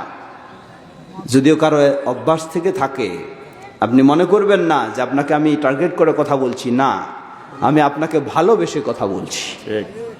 আপনাকে ভালোবেসে আমি কথা বলছি যে আপনি এমন একটা কাজ করে যাচ্ছেন যেটা হারাম, আপনাকে এটা থেকে সরে আসতে হবে। হয়তো বলবেন যে কিভাবে সরে আসবো, 20, 30, 40, 50 বছর আমার হয়ে গেছে, আমি তো আর পারছি না ফিরতে। জবাব আমি বলবো আপনি পারবেন। এর প্রমাণ আপনি নিজেই। যেই লোকটা 10 মিনিট পর পর সিগারেট জানায়, কিছুক্ষণ আধা ঘন্টা পর পরে কি হাতে দিয়ে ঠোঁটের ভিতরে রাখে, আছে না? এই লোকটা রমজান মাসের রমজানের সিয়াম যখন রাখে তখনও তো 10 মিনিট পর পরই সিগারেট জ্বালায়, হ্যাঁ? তখনও তো আধা ঘন্টা পর পর ঠোঁটের ভিতরে লাগায় নাকি, হ্যাঁ? এই লোকটা, যেই লোকটা 10 মিনিট সইতে পারে না, ওই লোকটা রমজান মাসে ঠিকই দেখা যায় যখন সে আল্লাহকে ভয় করে 10 ঘন্টা 12 ঘন্টা পর্যন্ত সে থাকতে পারে, ঠিক কিনা? তাহলে ওই 10-12 ঘন্টা আপনি কিভাবে থাকেন? ওই 10-12 ঘন্টা আপনি আল্লাহকে ভয় করে থাকেন। আপনার ভিতরে এই ভয় আছে, যদি রমজানের ভিতরেও যদি এটা আমি করি, আমার কি হয়ে যাবে? সব শেষ হয়ে যাবে। আপনি আপনার এই ভয়টা গোটা জীবনের জন্য নিয়ে আসার চেষ্টা করুন, তাহলে আল্লাহ আপনাকে গোটা জীবন বিরত থাকতে সহযোগিতা করবেন ইনশাআল্লাহ। আল্লাহ তৌফিক দান করুন, বলুন আল্লাহুম্মা আমিন। প্রিয় ভাইরা আমার, ফিরে আসি। বলছিলাম তৃতীয় বৈশিষ্ট্য হলো ওয়া হাফিজাত ফারজাহা। একজন মুসলিম নারীর দায়িত্ব কর্তব্য হলো সে কোরআন সুন্নাহ আলোকে, ইসলামী শরীয়তের যে হেজাব, যে পর্দা, সেই পর্দার আলোকে নিজের জীবনটাকে গড়ে তুলবে। পর্দা ফরজ না নফল? ফরজ শুধু কথায়, কাজে নয়, ঠিক না? ফরজ শুধু কথায়, সবাই ফরজ বলি, কিন্তু কেউ ফরজ মানি না। আমাদের অধিকাংশই বাড়িতে বেপর্দায় চলে। এমনকি পর্দার আলের মা বোনেরা যারা রয়েছেন, অনেক বাড়িতে অনেক মা রয়েছেন, এই বাড়িতে কোনো মেয়ে যদি পর্দানশীল মেয়ে আসে, ওই মায়ের জ্বালায় বিশেষ করে ওই বাড়িতে পর্দা করা যায় না, ঠিক কিনা? ওই মা ঠাট্টা বিদ্রুপ করে, কোন জায়গা থেকে এসেছে, ঘর থেকে বের হয় না, ঘরের মধ্যে আবদ্ধ হয়ে থাকে, এই নিজের শরীরটাকে ঢেকে রাখে, একেবারে অন্ধকারে থাকে। লা হাওলা ওয়ালা কুওয়াতা ইল্লা বিল্লাহ। আল্লাহ সুবহানাহু ওয়া তাআলা কি বলেন জেনে রাখুন। আপনি সালাত আদায় করছেন ঠিকই, সিয়াম পালন করেন ঠিকই, কিন্তু যদি এই ইসলামের একটা বিষয়কে আপনি অস্বীকার করেন, ইসলামের বিষয়টাকে আপনি খারাপ জানেন, ঠাট্টা বিদ্রুপ করেন, আল্লাহ বলছেন কুল বিল্লাহি ওয়া আয়াতিহি ওয়া রাসূলিহি কুনতুম তাস্তাহজিউন কাদ কাফারতুম বাদা ঈমানিকুম। তোমরা কি আল্লাহর বিষয়ে, আল্লাহর নিদর্শন, ইসলামের আয়াতগুলির বিষয়ে, নিদর্শনের বিষয়ে, রাসূলের বিষয়ে তোমরা ঠাট্টা বিদ্রুপ করছো? জেনে রাখো কাদ কাফারতুম বাদা ঈমানিকুম, ঈমান আনার পরেও তোমরা কাফের হয়ে গেছো। নাউযুবিল্লাহ। কখনো ঠাট্টা করার সুযোগ নেই। আপনি কেউ করতে পারবে না, এটা তার দুর্বলতা। হয়তো আল্লাহর কাছে ক্ষমা চাইলে ক্ষমা আল্লাহ করবেন, কেউ করতে না পারলে তার দুর্বলতা। কিন্তু কখনো ইসলামের কোনো বিষয় ঠাট্টা বিদ্রুপ করা যাবে না। অতএব প্রতিটি মুসলিম নারীর উচিত নিজে পর্দা করবে, অন্যকে সহযোগিতা করবে, কিন্তু পর্দার বিষয়ে ঠাট্টা বিদ্রুপের কোনো সুযোগ নেই। বরং আমাদের কিছু রয়েছে, কিছু সামাজিক পর্দা রয়েছে। সামাজিক পর্দা কি? ইসলামে শরীয়তের পর্দা ফরজ না সামাজিক পর্দা ফরজ? তো বলবেন শরীয়তের পর্দা আর সামাজিক পর্দার পার্থক্য কি? জবাব, শরীয়তের পর্দা হলো বাইরেও একজন মেয়ে মানুষ যাদের সাথে খোলামেলা চলতে পারবে না, ঘরের ভিতরেও তাদের সাথে খোলামেলা চলতে পারবে না। এটা হলো কিসের পর্দা? শরীয়তের পর্দা। আর সামাজিক পর্দা হলো একজন মেয়ে মানুষ ঘর থেকে বাইরে বের হলে সুন্দর বোরকা পরে, কিছুই দেখা যায় না, কিছুই বোঝা যায় না, এত সুন্দরভাবে ঢেকে রেখেছে, কিন্তু বাড়ির ভিতরে তার চাচাতো ভাই, মামাতো ভাই, ভগ্নিপতি, দুলা ভাই ইত্যাদি, তাদের সাথে দুনিয়ার হাসি তামাশা, রং তামসা সব কিছুই চলতেছে। এটা হলো কোন পর্দা? এইটা সামাজিক পর্দা। এই পর্দা দিয়ে জান্নাত পাওয়া যাবে না, এটি বেপর্দায় শামিল, কিছুই নয় তার মাঝে। শুধু বাইরে সে সামাজিকভাবে রক্ষা করে, নিজেকে আত্মরক্ষা করে, কিন্তু ভিতরে আসলে সে কোনো আল্লাহর বিধান মানে না। তাই আল্লাহকে ভয় করুন। ইসলামে আল্লাহ সুবহানাহু ওয়া তাআলা সূরা নূর, সূরা আহজাব স্পষ্ট করে দিয়েছেন কোন কোন পুরুষের সাথে আপনি সাক্ষাৎ করতে পারেন, কথা বলতে পারেন, সব কিছু স্পষ্ট। সেই বিধান অনুযায়ী একজন মুসলিম নারী যেন পর্দা করতে পারে, আল্লাহ আমাদের তৌফিক দান করুন। বিশেষ করে এই পর্দা করবে একজন মুসলিম নারী, কিন্তু সহযোগিতার দায়িত্ব হলো মুসলিম পুরুষের। যদি এই মুসলিম পুরুষ সহযোগিতা না করে, রাসূলুল্লাহ সাল্লাল্লাহু আলাইহি ওয়াসাল্লাম বলছেন, আদ-দায়ুসু লা ইয়াদখুলুল জান্নাহ, দায়ুস ব্যক্তি জান্নাতে প্রবেশ করবে না। দায়ুস হলো ওই ব্যক্তি যেই ব্যক্তির অধীনে নারী রয়েছে, সেই নারী বেপরদায় চলে অথচ সে কোনো বাধা দেয় না। তাহলে লক্ষ্য করুন, আপনার অধীনে রয়েছে একজন মেয়ে, বেপরদায় চলে, আপনি বাধা দেন না। এ কারণে যদি আপনার জান্নাত থেকে আপনাকে বঞ্চিত হতে হয়, তাহলে বেপরদা মেয়ের অবস্থা কি হতে পারে? আল্লাহ আমাদের হেদায়েত দান করুন। আল্লাহ রাসূল সাল্লাল্লাহু আলাইহি ওয়াসাল্লাম বললেন, কোন মুসলিম নারী দিনরাত 24 ঘন্টায় 5 ওয়াক্ত সালাত আদায় করে, রমাদানের সিয়াম পালন করে, পর্দার সাথে জীবনযাপন করে, নিজের সতীত্ব সংরক্ষণ করে। চতুর্থ হলো ওয়া আতাআত বালাহা, স্বামীর সাথে ভালো আচরণ করে, না বেশি বেশি ঝগড়া করে? হ্যাঁ, ভালো আচরণ করে। স্বামী যারা আছেন তারা বুঝলেন যে এইবার তো খবরটা পাইছি, হ্যাঁ, আমার কাছে কথাই শুনতে হবে। মনে রাখবেন, ইসলাম কারো প্রতি অবিচার করেনি। ইসলাম একজন নারীকে যেমন স্বামীর সাথে ভালো আচরণ করার শিক্ষা দিয়েছে, নির্দেশ দিয়েছে, একজন স্বামীকেও তেমনি ভাবে তার স্ত্রীর সাথে ভালো আচরণের নির্দেশ দিয়েছে। আল্লাহ বলেন, হুন্না লিবাসুল লাকুম, তারা তোমাদের পোশাক আর তোমরা তাদের শাস্তি স্বরূপ, নাকি তোমরাও তাদের পোশাক স্বরূপ। বলেন সুবহানাল্লাহ।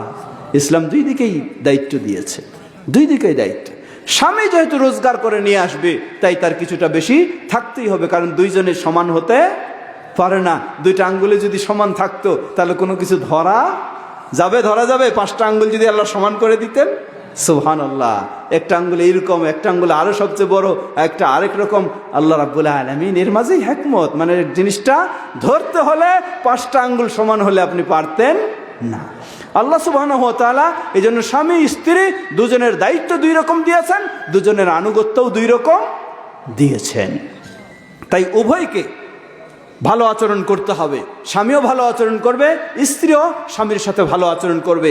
রাসূলুল্লাহ সাল্লাল্লাহু আলাইহি ওয়াসাল্লাম বললেন, কোন মুসলিম নারী তার মাঝে যদি এই 4টি বৈশিষ্ট্য পাওয়া যায়, ওই কিয়ামতের কঠিন বিভীষিকাময় দিনে ওই মুসলিম নারীকে বলা হবে, দুনিয়ার জীবনে কষ্ট করে 5 ওয়াক্ত সালাত আদায় করেছো, রমাদানের সিয়াম পালন করেছো, পর্দার সাথে জীবনযাপন করেছো, স্বামীর সাথে ধৈর্য ধারণ করে কষ্টের সাথে তুমি ভালো আচরণ করেছো, যার বদৌলতে তোমার সামনে জান্নাতের সব দরজাগুলি খুলে দেওয়া হয়েছে।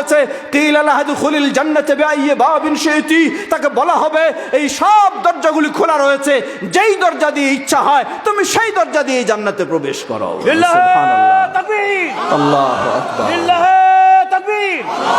প্রিয় ভাইরা আমার, সুবহানাল্লাহ। এত সহজ একজন নারীর জন্য। পর্দার আড়ালের মা বোনেরা, বেশি কিছু প্রয়োজন নেই। আপনার জীবনে এই হাদিসটাকে পাথেয় হিসেবে গ্রহণ করুন। জান্নাত আপনার জন্য প্রস্তুত রয়েছে ইনশাআল্লাহ। মনে রাখবেন, মা বোনেরা কারা? তারা তো বাইরের মানুষ না, তারা আমাদের হয় মা, নয় স্ত্রী, নয় মেয়ে, নয় বোন, এর বাইরে কেউ আর নেই। তাহলে মনে রাখুন, আমার মাকে যদি এইভাবে সুসংবাদ দেওয়া হয়, এটি কি আমার জন্য আনন্দের বিষয় নয়? তাই আমার সন্তান হিসেবে দায়িত্ব, মা না জানলেও মাকে সহজ করে দেওয়া, সহযোগিতা করা, এটি সন্তান হিসেবে আমার দায়িত্ব। মা যেন জান্নাতি হতে পারে। যেই স্ত্রীকে আমি এত ভালোবাসি, এত প্রিয় জানি, ওই স্ত্রী যদি এভাবে জান্নাতে যেতে পারে, সেটি কি আমার জন্য আনন্দের বিষয় নয়? তাহলে আমার দায়িত্ব আমার সেই স্ত্রীকে সেই সহযোগিতা দেওয়া। যেই মেয়ে, যেই কন্যা সাধারণত মেয়েরা বাবাকে সবচেয়ে বেশি ভালোবাসে, বাবারাও মেয়েকে সেই বেশি ভালোবাসে। যেই মেয়েকে আপনি এত স্নেহ করেন, সেই মেয়ে যদি জান্নাতে যেতে পারে, তাহলে কতই না আপনার জন্য আনন্দের বিষয় হবে। তাহলে বাবা হিসাবে আপনার দায়িত্ব, মেয়ে যেন এই বৈশিষ্ট্যের আলোকে গড়ে ওঠে। ভাই হিসাবে বোনের দায়িত্ব, বা বোন হিসাবে ভাইয়ের কাছে অধিকার, যেন ভাই সহযোগিতা দেয়। চেষ্টা করব তো ইনশাআল্লাহ। তাহলে আমরা সবাই জান্নাতে যেতে পারবো ইনশাআল্লাহ। প্রিয় ভাইরা আমার, কথা খুব দীর্ঘ হয়ে যাচ্ছে, শেষ করতে চাই। ফিরে আসুন, সব কিছু জান্নাতের বহু কাজ রয়েছে, কিন্তু সব কিছু থেমে যায় দুই জায়গায়। কয় জায়গায়? দুই জায়গায়। এক হলো আল্লাহর তাওহীদ একত্ববাদের পথে যদি না থাকতে পারি জান্নাত হারিয়ে যাবে। দ্বিতীয় হলো শিরক থেকে যদি মুক্ত না হতে পারি জান্নাত হারিয়ে যাবে। উঠবেন না, একসাথে শেষ করব আমরা কিছুক্ষণ পরে। আমি আগেই বলেছি যেহেতু কয়টা বাজাবো না, 12টা বাজাবো না, 12টা বেজেই যাচ্ছে, কয়েক মিনিটে শেষ করবো ইনশাআল্লাহ। কেউ উঠবেন না, একসাথে উঠবো। অনেক বিরক্ত হয়ে গেছেন তাই না? কারণ কাহিনী তো বলি নাই কিছু, এই জন্যই তো বিরক্ত হয়ে গেছে। মানুষ তো খালি কাহিনী শুনতে চায়, হ্যাঁ, কোরআন হাদিস শুনতে চায় না। এই জন্য জীবনের সর্বক্ষেত্রে নারী পুরুষ সকলকে মনে রাখতে হবে তাওহীদের উপরে থাকতে হবে এবং শিরক থেকে মুক্ত হতে হবে, না হলে কোনো উপায় নেই। যেই জান্নাতের জন্য এত কাজ করলেন, অনেক শ্রম দিয়ে জান্নাত লাভ করলেন, মুহূর্তের মাঝে সেই জান্নাত হারিয়ে যেতে পারে। আল্লাহ সুবহানাহু ওয়া তাআলা বলেন সূরা মায়েদা 72 নম্বর আয়াত, ইন্নাহু মান ইউশরিক বিল্লাহ ফাকাদ হারামাল্লাহু আলাইহিল জান্নাহ ওয়া মাওয়াহুন নার ওয়া মা লিয-যালিমিনা মিন আনসার।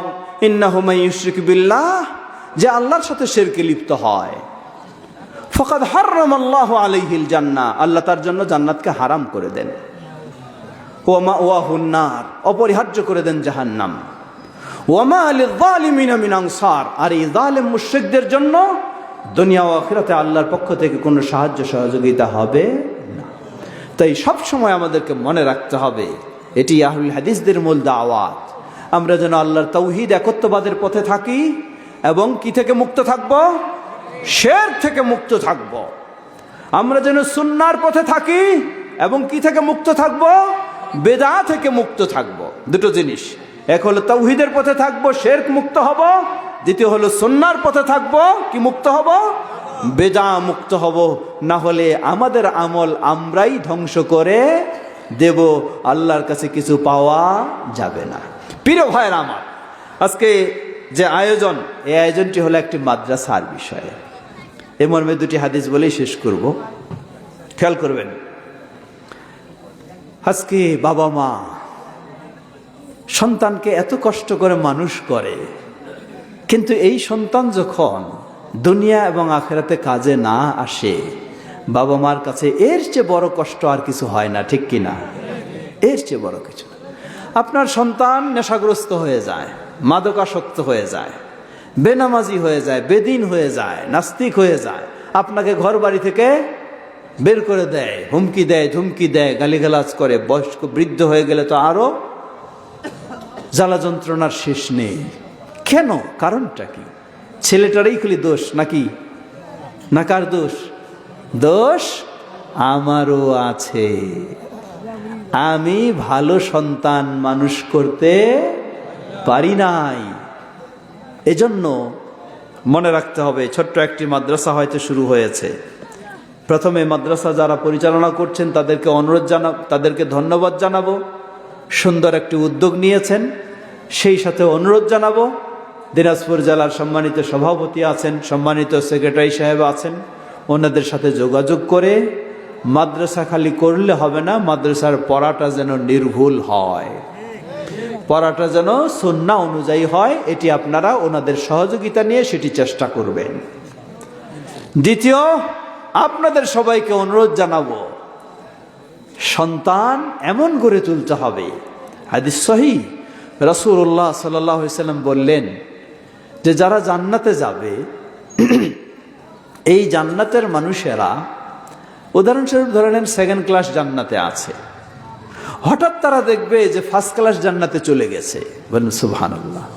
হঠাৎ দেখবে ফার্স্ট ক্লাস জান্নাতে চলে গেছে।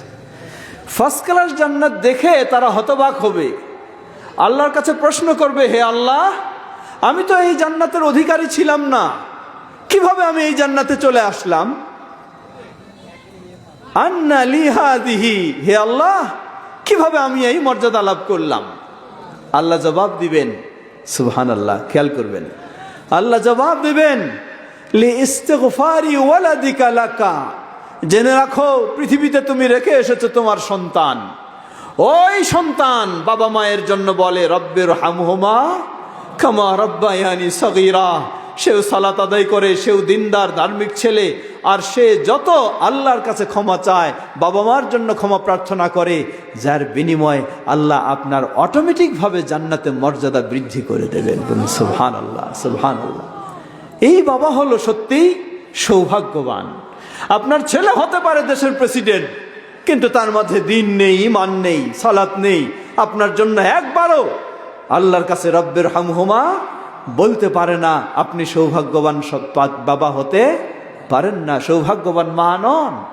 কিন্তু সৌভাগ্যবান বাবা মা তখন যখন আপনার সন্তান আপনার জন্য বলবে, আর তার দোয়ার বদৌলতে আল্লাহ রাব্বুল আলামিন আপনার মর্যাদা জান্নাতে বৃদ্ধি করে দেবেন। বলেন সুবহানাল্লাহ।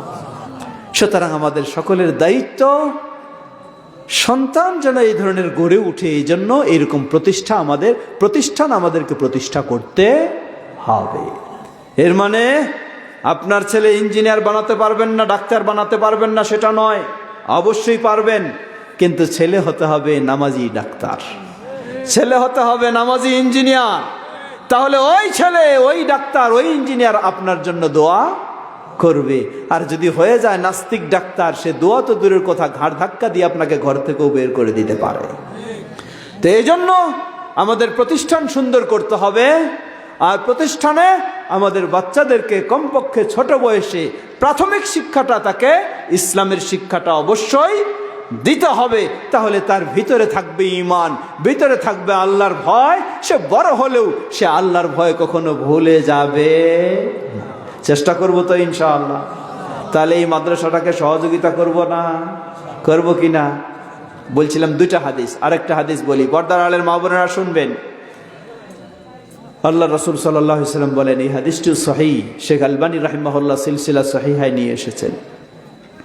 কিয়ামতের কঠিন বিভীষিকাময় দিনে সকল মানুষের সামনে একজন মানুষকে কি করা হবে? ইউদাউ আলা রাসিহি তাজুল ওয়াকার। উন্মুক্ত মাঠ, সকল মানুষের সামনে একজন মানুষের মাথায় সর্বসম্মান মর্যাদার মুকুট তাকে পরায় দেওয়া হবে। বলুন সুবহানাল্লাহ। এই মানুষটাকে মুকুট পরায় দেওয়া হবে। ওয়ায়ুকসা ওয়ালিদাহু হুল্লাতাইনি। আর তার বাবা এবং মাকে সকলের সামনে ডেকে সবচেয়ে মর্যাদাপূর্ণ পোশাক বাবা মাকেও পরায় দেওয়া হবে, যেই পোশাকের গোটা দুনিয়া লা ইউকাওয়ামু আহলু আদ-দুনিয়া, গোটা দুনিয়ার মানুষ সেটাকে মূল্যায়ন করতে পারবে না, মূল্য দিতে পারবে না। বলুন সুবহানাল্লাহ। বাবা মাকে এমন পোশাক পরায় দেওয়া হবে, বাবা মা এই পোশাক পরে আনন্দে উল্লাসিত হয়ে বলবে, হে আল্লাহ, কিভাবে আমাকে এই পোশাক পরানো হলো, আমি কিভাবে এই মর্যাদা লাভ করলাম? আল্লাহর পক্ষ থেকে জবাব আসবে, লি আখযি ওয়ালাদিকাল কোরআন। তুমি তোমার সন্তানকে কোরআন শিক্ষা দিয়েছো, কোরআনের হাফেজ বানিয়েছো, কোরআনের আলেম বানিয়েছো, কোরআনের ব্যক্তি বানিয়েছো, তাই সন্তানকে এই সম্মানের মুকুট পরানো হলো। আর তোমরা তাদের ছিলা বাবা মা, তাই তোমাদেরকেও এই কিয়ামতের মাঠে এই সম্মান মর্যাদার পোশাক পরানো হলো। বলুন সুবহানাল্লাহ। হাদিস সহিহ। আল্লাহু আকবার। আমরা যেন আমাদের সন্তানদেরকে কোরআন শিক্ষা দিতে পারি, কোরআনের হাফেজ আলেম তাদেরকে বানাতে পারি। আল্লাহ আমাদের তৌফিক দান করুন। প্রিয় ভাইরা আমার, মাদ্রাসা যদি না থাকে তাহলে কোথায় আপনি পড়াবেন, কোথায় আপনি শিখাবেন? রয়েছে সেই দিনাজপুর শহরে শাইখের মাদ্রাসা। আমার বাড়ি কিন্তু কাছে, দূরে নয়, ঠাকুরগাঁ। আমি ঠাকুরগাঁর মানুষ, থাকি ঢাকায়, ঢাকায় সব কিছু, কর্মজীবন সব কিছু, কিন্তু বাড়ি ঠাকুরগাঁ, আপনাদের কাছেই, বৃহত্তর দিনাজপুরেই। সেখানেও আমাদের একটি বড় মাদ্রাসা রয়েছে, আরও বিভিন্ন মাদ্রাসা রয়েছে। কিন্তু এলাকায় যদি মাদ্রাসা হয়, কমপক্ষে বাচ্চারা বাড়ি থেকে কমপক্ষে ক্লাস 3-4 ক্লাস যদি পড়তে পারে, এরপর তাকে অন্য বড় জায়গায় পাঠানো যাবে। ছোট বয়সেই তো পাঠানো যায় না। তাই সবাই চেষ্টা করবেন তো এটাকে সহযোগিতা দিতে ইনশাআল্লাহ। কোনো ভেদাভেদি নেই, কোনো ভুল বুঝাবুঝি নেই, আমাদেরকে করতেই হবে। করলে আপনি মাদ্রাসার সভাপতি হন আর নাই হন সেটি যায় আসে না, যায় আসে আল্লাহর কাছে আপনি সওয়াব পাবেন ইনশাআল্লাহ। আজকে মাদ্রাসা ছোট্ট, কিছু মনে হয় না, কিন্তু আপনার আমার সহযোগিতা থাকলে এটি একদিন বড় হবে। আমরা পৃথিবী থেকে চলে যাব, কিন্তু মাদ্রাসা থাকবে, এখানে আলেম তৈরি হবে, এখানে হাফেজ তৈরি হবে, এখানে আদর্শ সন্তান তৈরি হবে, আর সবারই সওয়াব আপনি কবরে বসে পেতে থাকবেন ইনশাআল্লাহ। সুতরাং আমি সবাইকে অনুরোধ জানাবো, আমার কালেকশন করা অভ্যাস নেই, কিন্তু অনুরোধ জানাবো, কেউ গামছা থাকলে একটু পাঠাতে পারেন, আছেন কর্তৃপক্ষ, রুমাল একটু পাঠায় দেন, শেষ মুহূর্তে যার কাছে যত আছে একটু দিয়ে বিদায় নেবেন, আছে না? হ্যাঁ, আর একটু ওই কেউ যদি বড় দান করতে চায় পরেও দেবে। আচ্ছা, রাইট, সেটা অবশ্যই আজকেই দিতে হবে এমন কথা নয়। আপনাদেরকে আজকে আমি স্মরণ করে দিলাম, আপনারা এই যে বাচ্চারা যাচ্ছে আলহামদুলিল্লাহ, কেউ খালি ফিরাবেন না, যার কাছে যা আছে, হয়তো অনেকে বাড়ি থেকে আসছেন খালি পকেটে, অসুবিধা নেই, পরে দিয়ে দিবেন ইনশাআল্লাহ। বলেন ইনশাআল্লাহ, নিয়ত করেন, আল্লাহ সহজ তৌফিক দিবেন ইনশাআল্লাহ। আর যাদের যা আছে একটু দিয়ে দেন, এবং সবসময় এটি সুদৃষ্টিতে রাখবেন, মনে রাখবেন বহু প্রতিষ্ঠান, সরকারের বহু অনুদান পাওয়া যায়, কিন্তু সেই প্রতিষ্ঠানে আসলেই মানুষ প্রকৃত তৈরি হয় না, তৈরি হয় এগুলিতেই। খুঁজে দেখেন, পাবেন সেটাই। তাই আমরা সবাই চেষ্টা করব, পর্দার আড়ালের মা বোনেরা যারা রয়েছেন, আপনারাও সর্বাত্মক চেষ্টা করবেন সহযোগিতা দিতে। আল্লাহ সকলের এই সহযোগিতাকে কবুল করে নিন। আমরা যেন সবাই পরস্পরের সহযোগিতা দিয়ে আমাদের এই সুন্দর মাদ্রাসাকে আরও সুন্দর করতে পারি। আল্লাহ আমাদের সবাইকে সে তৌফিক দান করুন। বাংলাদেশ জমিয়তে আহলে হাদিসের দিনাজপুর জেলা জমিয়তে আহলে হাদিসের তত্ত্বাবধানে রয়েছে আপনাদের এই বিরামপুর উপজেলা জমিয়তে আহলে হাদিস। আপনারা পরস্পরে সহযোগিতা দিয়ে সম্পৃক্ত থেকে আমাদের এই তাওহীদ ও সুন্নাহর দাওয়াতি কাজকে আরও এগিয়ে নেওয়ার চেষ্টা করবেন।